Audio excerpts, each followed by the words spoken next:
એક કહેવત છે કે જે વ્યક્તિ રોજ એક સફરજન ખાય તે ક્યારેય વૈદ્યની ત્યાં ન જાય. આ એકદમ સાચી કહેવત છે. જો રોજ એક સફરજનનું સેવન કરવામાં આવે તો તમારા શરીરમાં એવા અદ્ભુત ફાયદાઓ થશે. તેમાંનો પહેલો ફાયદો છે કે તમારી રોગ પ્રતિકારક શક્તિમાં વધારો થાય છે અને તે વ્યક્તિના શરીરમાં ક્યારેય કોઈ પણ પ્રકારના રોગો છે, બીમારી છે, તે પ્રવેશ નથી કરી શકતા. બીજો ફાયદો છે તમારા દાંત છે તે હંમેશા ક્લીન રહે છે. દાંતમાં રહેલા બેક્ટેરિયા, સડો અથવા તો કોઈ પણ પ્રકારનું ઇન્ફેક્શન છે તેને જડ મૂળમાંથી બહાર કાઢે છે. ત્રીજો ફાયદો છે ખરાબ કોલેસ્ટ્રોલ તમારા શરીરમાં જમા થઈ ગયું છે તેને બહાર કાઢે છે. ચોથો ફાયદો છે કેન્સરને ધીમે ધીમે જડ મૂળમાંથી નાબૂદ કરે છે. પાંચમો ફાયદો છે તમારું હૃદય હંમેશા સ્વસ્થ રાખે છે.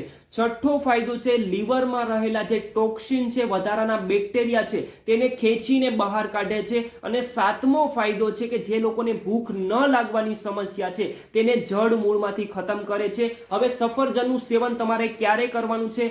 સવારે ખાલી પેટ તમારે એક સફરજનનું સેવન કરવાનું છે. તમારા શરીરમાં એવા અદ્ભુત બદલાવ દેખાશે જે જોઈને તમે પણ ચોંકી જશો. તો આજથી જ સવારે ખાલી પેટ એક સફરજનનું સેવન ચાલુ કરી દો. તમારા શરીરમાં અદ્ભુત રિઝલ્ટ મળવા લાગશે.